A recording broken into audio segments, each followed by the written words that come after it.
No insect hide, कोई भी insect छुप नहीं पाते थे।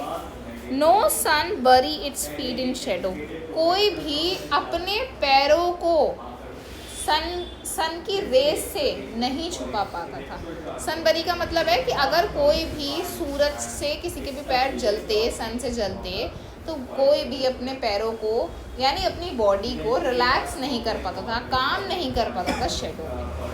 The forest that was empty all these nights, वो जंगल जो आजकल क्या रहते पूरी पूरी रात खाली रहा करते थे, will be full of trees by morning, वो सुबह तक पूरे जंगल भर जाएंगे पेड़ों से। तो हम देखेंगे इसमें ऐसा क्या होगा, क्यों जो ट्रीज़ हैं वो फॉरेस्ट की तरफ जा रहे हैं, क्यों फॉरेस्ट जो ट्रीज़ हैं वो फॉरेस्ट के अंदर नहीं है, वो कहीं और है।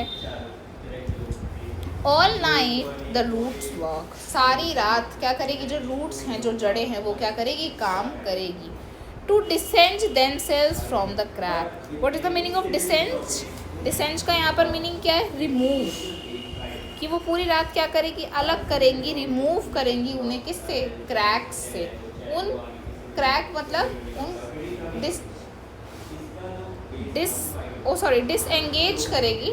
डिसएंगेज करेगी किससे, डिसएंगेज, एंगेज मतलब शामिल होना है ना, एंगेज मतलब शामिल होना, डिसएंगेज मतलब अलग होना, तो अपने आप को अलग करेंगे किससे, क्रैक्स से। क्रैक्स कौन से क्रैक्स, जो जड़ें जिन्हें पकड़कर बैठी है, कहाँ पर, इन द वरांडा फ्लोर, वरांडा के फ्लोर में। इट मीन्स वो ट्रीज कहाँ है, अभी भी वरांडा के फ्लोर में है, वो वरांडा के फ्लोर में क्रैक्स लाएंगे, वो निकलने की कोशिश करेंगे जिसके कारण क्रैक्स आ जाएंगे और उन क्रैक्स से अपने आप को अलग करेगी। The leaves strain towards the glass. Strain means, what is the meaning of strain here? Strain means pressure. तो जो लीव्स है वो क्या करेगी, प्रेशर डालेगी किस पर, ग्लास पे। ग्लास मतलब कांच पे, कांच पे प्रेशर डालेगी तो कांच क्या हो जाएगा, टूट जाएगा। तो यहाँ पे जो साइलेंस है वो यहाँ पर ब्रेक हो जाएगा। स्मॉल ट्विग्स, ट्विग्स का मतलब क्या होता है यहाँ पर, स्मॉल स्टेम, कि जो छोटी छोटी स्टेम्स हैं वो क्या हो जाएगी, जो स्टिफ हो गई है, स्टिफ मतलब अकड़ गई हैं, किसके कारण, एक्सर्शन के कारण, एफर्ट के कारण। हम क्या करते हैं, जब बहुत ज़्यादा जोर लगाते हैं किसी चीज़ को खींचने के लिए, तो क्या होता है, जब हम हाथ से किसी चीज़ को खींचते हैं तो हमारी नसें क्या हो जाती है, बिल्कुल टाइट हो जाती है ना, बिल्कुल स्टिफ हो जाती है। तो उसी तरीके से जब वो जो ट्री है वो अपने आप को डिसएंगेज करेगा, अलग करेगा, उस क्रैक्स में से निकलेगा, जो छोटी छोटी स्टेम्स है वो बिल्कुल टाइट हो जाएगी, बिल्कुल स्टिफ हो जाएगी, किसके कारण, अपने एफर्ट के कारण। लॉन्ग क्रैम्ड बोक्स, और जो लॉन्ग बड़ी बड़ी, क्रैम्ड मीन्स, क्रैम्ड का मतलब यहाँ पर क्या है, रिस्ट्रिक्टेड। बोक्स का मतलब क्या है यहाँ, ब्रांच। शफलिंग का मतलब क्या है, मिक्सिंग, पता ना, शफल करना, मिक्स करना, शफल करते हैं, कार्ड्स को मिक्स करते हैं। तो कह रहे हैं कि जो लॉन्ग क्रैम्स है, जो लंबी लंबी क्या है, जो रिस्ट्रिक्टेड बॉक्स हैं, जो जिसमें बंदिश लगाई हुई ब्रांच है। अगर सोचो किसी एक ट्री को एक वरांडा में ग्रो किया जाए तो उसकी ब्रांचेस एक लिमिटेड स्पेस तक ग्रो होगी, फैला नहीं पाएगी अपनी ब्रांचेस को, प्रॉपरली ग्रो नहीं हो पाएगी। उसी तरीके से ये बोल रहे हैं कि जो लॉन्ग क्रैम्ड है, जो रिस्ट्रिक्टेड ब्रांच है, वो अपने आप को मिक्स करेगी, शफल करेगी, शफल मतलब इधर उधर मूव करेगी, किसके नीचे, रूफ के नीचे, छत के नीचे। लाइक न्यूली डिस्चार्ज पेशेंट, जैसे कि नया नया अभी अभी जिसको छुट्टी मिली हो, ऐसे पेशेंट को। हाफ डेज्ड का मतलब क्या है, जो आधे आधे क्या हो, अभी अभी आधी नींद में हो। Moving to the clinic door से जो निकल रहे हो। इसमें क्या बताया गया है कि जो छोटी छोटी स्टेम्स हैं वो इतना एफर्ट डालेंगी अपने आप को अलग करने के लिए कि वो बिल्कुल स्टिफ हो जाएंगी। जो लंबी लंबी रिस्ट्रिक्टेड ब्रांचेस हैं वो इधर उधर हिलेंगी ताकि अपने आप को निकाल सके। जैसे अभी जो पेशेंट डिस्चार्ज होता है तो क्या होता है, वो थोड़ा मूव करता है, अपना सामान पैक करता है और एक जगह पर जाने की कोशिश करता है अपने घर पर। तो उसी तरीके से ये भी जो फॉरेस्ट के अंदर जो ट्रीज़ हैं वो भी, वरांडा के अंदर जो ट्रीज़ है वो भी फॉरेस्ट में जा रहे हैं, अपने घर जा रहे हैं। तो ऐसा लग रहा है कि वो ट्रीज़ अभी अभी एक जो पेशेंट थे और अभी अभी वो डिस्चार्ज होकर कहाँ जा रहे हैं, अभी अभी अपनी जगह पर जा रहे हैं। जैसे पेशेंट ठीक होने के लिए जाता है ना, वैसे। आई सिट इनसाइड, मैं अंदर बैठा हुआ था। अब इसमें जो पॉइंट है वो क्या कह रहा है कि मैं अंदर बैठा हुआ था। Doors open to the veranda, और जो मेरे दरवाजे थे, मेरे घर के दरवाजे थे, वो ऐसे खुल रखे थे कि जो वरांडा में देख लूँ। राइटिंग लॉन्ग लेटर्स, मैं लंबे लंबे लेटर्स लिख रहा था। इन विच आई स्कार्सली मैंशन द डिपार्चर, वो कहते हैं कि मैंने बहुत चीज़ें लिखी, मैंने बहुत बातें लिखी, मैंने बहुत चीज़ें समझाई अपने लेटर को, पर मैं डिपार्चर के बारे में नहीं लिख पाया, उस जुदाई के बारे में नहीं लिख पाया। Of the forest from the house, कहाँ पर? फॉरेस्ट की तरफ, घर से। द नाइट इज़ फ्रेश, रात बिल्कुल फ्रेश है। द होल मून शाइन्स, पूरा चांद चमक रहा है।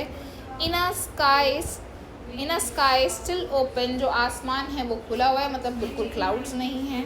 The smell of leaves and lichen, leaves मतलब पत्तियाँ, और लिचन थोड़ी काई वगैरह, जब हम प्लांट्स को साफ करते हैं थोड़ी स्मेल सी आती है, अलग तरीके की प्लांट्स की ना, एक अपनी खुद की स्मेल होती है। जब तुम फॉरेस्ट में आते हो तो स्मेल आती है ना, तो कह रहे हैं कि बेशक वो जो ट्रीज़ हैं वो जाने के लिए तैयार है मेरे बरांडा से, वो एफर्ट डाल रहे हैं, पर अभी भी मुझे जो स्मेल है लीव्स की और लिचन की मेरे तक पहुंच रही है आवाज़ की तरह, क्योंकि आवाज़ को कोई रोक नहीं सकता और उस स्मेल को लीव्स और लिचन की कोई रोक नहीं सकता। कहाँ तक आ रही है? इनटू द रूम्स, उस रूम्स तक आ रही है।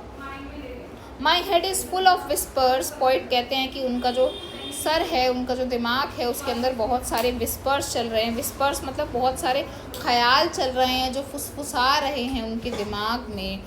विच टमोरो विल बी साइलेंट, जो कल शायद बिल्कुल चुप हो जाएंगे क्योंकि वो पेड़ चले जाएंगे। लिसन, सुनो, द ग्लास इज़ ब्रेकिंग, सुनो वो कांच टूट रहा है, वो चुप्पी टूट रही है। The trees are stumbling forward, stumbling का मतलब होता है कि बिल्कुल ऐट कर, बिल्कुल मतलब बिना रुके। स्टम्बलिंग का मतलब होता है सामने कोई भी आ जाए, अब रुकेंगे नहीं बिल्कुल, तो ऐसे स्टम्बलिंग। और फॉरवर्ड का मतलब है आगे बढ़ रहे हैं। इनटू द नाइट, रात में। Wind rush to meet them, wind भागी भागी आ रही है उनसे मिलने। तो जब क्या कर रहे हैं, जो पेड़ इतनी तेज़ आगे बढ़ रहे हैं कि जो विंड भी उनसे मिलने आ रही है, भागी भागी विंड उससे मिलने आ रही है। The moon is broken like a mirror, जो मून है, जो चांद है, वो भी शीशे की तरह टूट गया है। Moon is symbolise as a beauty here ना, मून को हम ब्यूटी की तरह सिम्बोलाइज करते हैं, सुंदरता की तरह सिम्बोलाइज करते हैं। तो कहते हैं जो सुंदरता है वो टूट गई है। तो और हम मिरर में भी अपनी सुंदरता को देखते हैं, अपनी ब्यूटी को देखते हैं, इसलिए। It's pieces flash now in the crown, अब उसकी जो टुकड़े हैं वो बिखर गए हैं पूरी तरीके से। क्या कर रहे हैं, उसके जो पीसेस हैं वो अभी भी क्या कर रहे हैं, फ्लैश कर रहे हैं, शाइन कर रहे हैं एक क्राउन के रूप में of the tallest oak. Oak क्या होता है आपका? एक टाइप की वुड, पेड़ होता है, ओक का एक पेड़ होता है, ठीक है। तो वो बता रहे हैं कि जो पेड़ की तरह वो क्या है, अभी भी पेड़ की तरह वो अभी भी क्या हो रहा है, शाइन हो रहा है, ठीक है। तो वो क्या बता रहे हैं कि जो मून है वो ब्रोकन हो गया है मिरर की तरह। तो मुझे इससे समझ पा रहे हो क्या चल रहा है? कोई मुझे बताया इसके अंदर हमारी लाइफ का एक इंसिडेंट बता रहे हैं क्या? अगर जब हम छोटे होते हैं क्या होता है? हाँ, तो हम घर के अंदर ही रहते हैं, मतलब घर के अंदर ही रहते हैं। फ्रीडम नहीं होती कि हम बाहर जा सकें। हाँ हाँ, और टाइम के साथ साथ जब हम बड़े होते हैं तो एक हाँ, समय आता है कि जब हमें बाहर जाना पड़ता है। आगे बढ़ना है। और कुछ अब मैं बताती हूँ इसके अंदर। ये एक्सप्लेन कर रहे हैं द ट्रीज़ के अंदर जो एंड्री रिच है वो एक्सप्लेन कर रही है मेरे हिसाब से किसी की विदाई को, किसी के डिपार्चर को। किसकी विदाई है?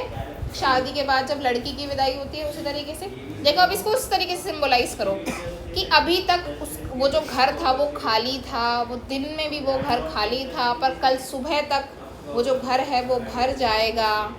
समझ रहे हो? सारी चीज़ें वहाँ आ जाएगी। वो लड़की जो है अपने आप को अलग करने की कोशिश कर रही है उस घर से, जिसके कारण वो उसको बहुत दुख हो रहा है, बहुत दर्द हो रहा है, स्टिफनेस आ गई है उसकी बॉडी के अंदर, पर फिर भी वो आज वहाँ से जा रही है, ठीक है। डोर्स हैं वो, अब वो कह रहे हैं कि जो वो लंबे लंबे लेटर्स लिख रहे हैं, एंड्री रिच लंबे लंबे लेटर लिख रही हैं, पर उसके अंदर वो ये भी कह रही हैं कि वो उसके डिपार्चर को मेंशन नहीं कर पा रही है, क्योंकि घर वालों के लिए डिपार्चर की जुदाई, क्योंकि घर वाले के लिए अपनी बेटी की जुदाई को एक्सप्रेस करना, एक्सप्लेन करना बहुत ही ज़्यादा मुश्किल है ना। अब वो कह रहे हैं रात बिल्कुल फ्रेश है। अब विदाई कब होती है? बिल्कुल तारों की छाँव में टाइप्स में ना, सब कुछ साफ है, आसमान बिल्कुल क्लियर है।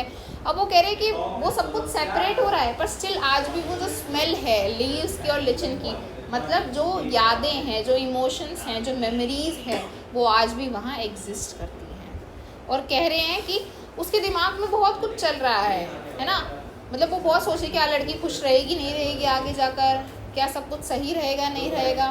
तो वो कह रहे हैं कि वो चुप्पी शायद टूट जाएगी और वो अपने घर पर चली जाएगी, और एक्चुअल जो उस घर की सुंदरता है वो अब वहाँ पर नहीं रहेगी। ठीक है, विस्पर होता है फुसफुसाना, स्कार्सली मुश्किल से, तो वो मुश्किल से मेंशन कर रहे हैं।